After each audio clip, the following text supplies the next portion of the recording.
तर आता आपण आलेलो आहोत विष्णुदास भावे नाट्यगृह वाशी नवी मुंबई या ठिकाणी नवी मुंबईचे पालकमंत्री आणि राज्याचे पर्यावरण आणि कृषी मंत्री गणेश नाईक यांचा जनता दरबार भरवण्यात आला आहे। यासाठी नवी मुंबईतील अनेक नागरिक आपल्या समस्या मांडण्यासाठी दाखल झाले आहेत।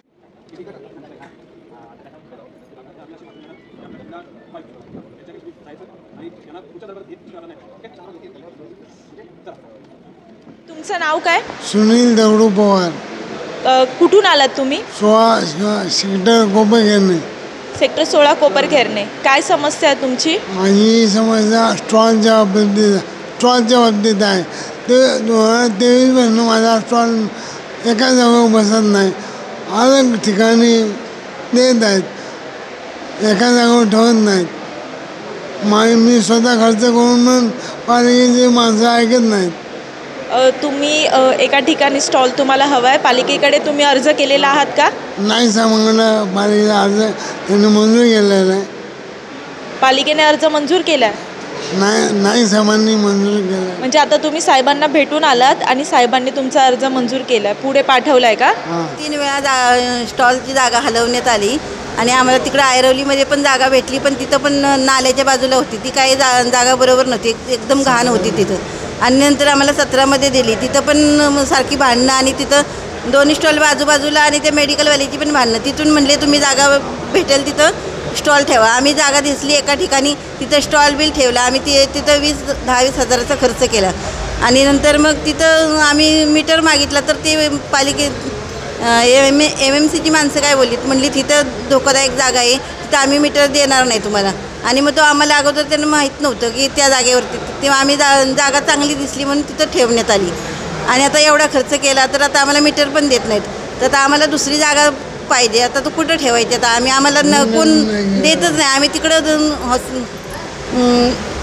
ह्याच्यामध्ये पालिकेमध्ये जाऊन विचारलं, तर आम्हाला त्यांनी सांगितलं की तुम्हाला 2-3 सरांनी सह्या केल्या साहेबांनी, आणि एका साहेबांनी काही सही केली नाही। मग ते आम्हाला कुठं ठेवायचा प्रश्न पडला।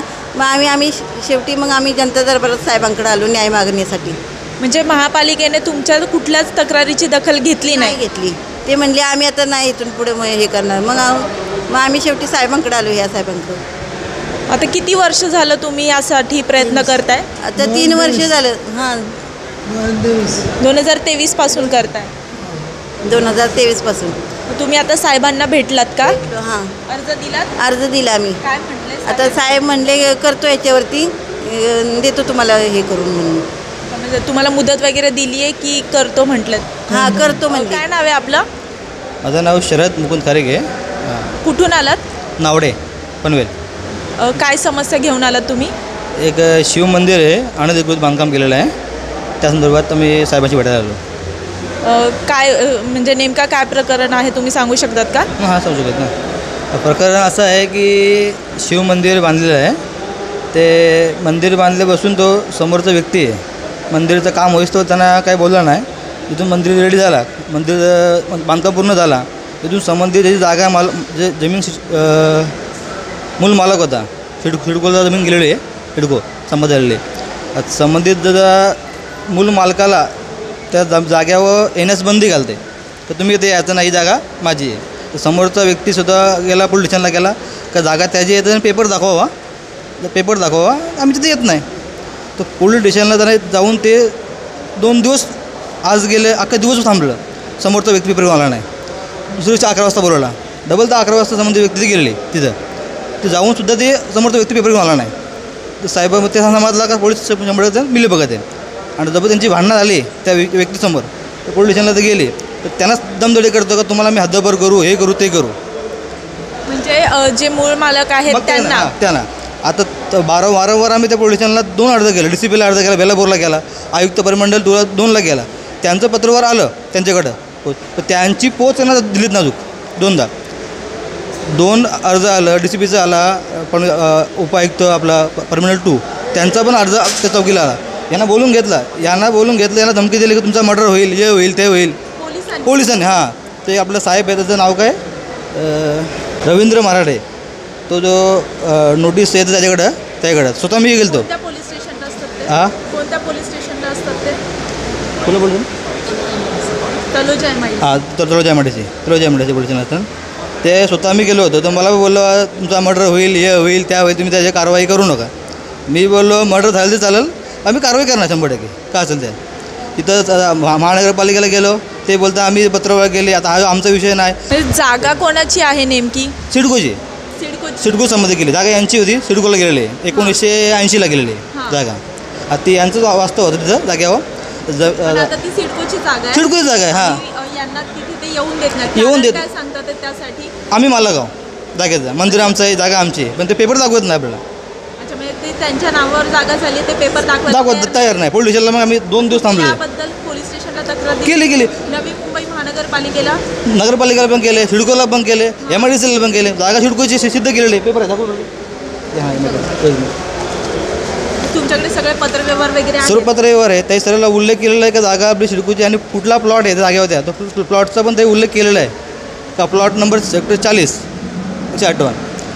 तरीसुद्धा ती कारवाई करत नाही. आता ते हे बोलताना त्यांच्याकडं सिडको बोलतं महानगरपालिका बोलतं सिडको करेल. म्हणजे आता ही समस्या घेऊन तुम्ही गणेश नाईक साहेबांकडे आलेला आहात? हां, भरपूर आम्ही ऐकलं आहे का गणेश नाईक 100% आणि 3 80 होऊन सुद्धा ते चॅप्टर कसं होत नाही. हां, ते तुमच्या घरी येऊन मंदिर त्यांची जागा जाणार ना, ते जागेवर त्यांना जाऊन देत नाही. आता शक्यतो मंदिर सिडकोचं असलं तर ते प्रायव्हेट नाही आहे ना, तिथे येण्या जाण्यासाठी तर परवानगी असेल ना इतरांसाठी. मंदिरात आणले गेले तो अनधिकृत मंदिर आहे. सरळ नोटीस आपल्याकडे आहे, नोटीस पण आहे मंदिराची लावलेली, पण ते पैसे खाऊन ते कारवाई करत नाही. सरळ आलं पाहिजे. आणि ते साहेब आपल्याला बोलतात का हा विषय आमचा नाही. 2 वर्ष मंदिर पुराणा मला तो विषय तुमचा नाही. धार्मिक स्थळ कुठलं असतं, जर 2009च्या आधी बांधकाम केलं तो महानगरपालिका अंडर येतं. आज 2 वर्षापूर्वी मंदिर बांधलेलं आहे, तर त्याला कुठला बेस तुम्ही बोलता.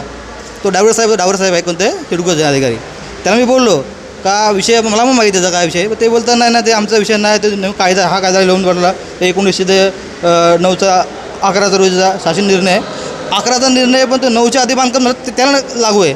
हे 2 वर्ष आधी मंदिर बांधले. यासाठी 2 वर्षापासून झगडताय? 2 वर्षापासून सिडको बोला, महानगरपालिका, एमआयडीसी सर्वांना पत्रावर गेलेले आहेत. ते सगळे पत्र आहेत तुमच्याकडे? सर्व पत्र आहेत, पण फाईल घेऊन ते साहेब आले. नमस्कार. काय नाव आहे तुमचं? निशांत सिद्धार्थ देवडे. ओके, कुठून आलात तुम्ही? मी तर वाशीवरून जोगावरून आलो. काय समस्या घेऊन आलात तुम्ही इथे? माझा प्रॉब्लेम आज झाला आहे की 22 तारखेला रिक्षा माझी चोरी गेली आहे, ती अजूनसुद्धा भेटली नाही आहे. आणि मला जसं सहकार्य पाहिजे तसं भेटत नाही आहे. फुटेज वगैरे सगळे भेटलेत त्यांचे, पण अजून गुन्हेगारांना पकडलं नाही आहे किंवा रिक्षा माझी भेटली नाही आहे. माझी एवढीच आशा घेऊन आलो आहे की म्हणजे रिक्षा माझी भेटली तर बरं होईल. पोलीस तक्रार केली आहे तुम्ही याविषयी? तक्रार वगैरे झालेली आहे, तक्रार पण घेतली पोलिसांनी आणि सहकार्य करत आहेत असं नाही की नाही. पण जी माझी कसं आहे, माझं रोजचं पोट त्याच्यावरती चालतं. आणि आता सध्या 6-8 दिवस झाले मी घरीच आहे. माझं रिक्षा नसल्यामुळे मी घरी असल्यामुळे मी काय करू तेच कळत नाही. त्यामुळे आता बघू, आता सरांकडे आलो आहे, गणेश नाईक सरांकडे, ते काय करतात बघूया.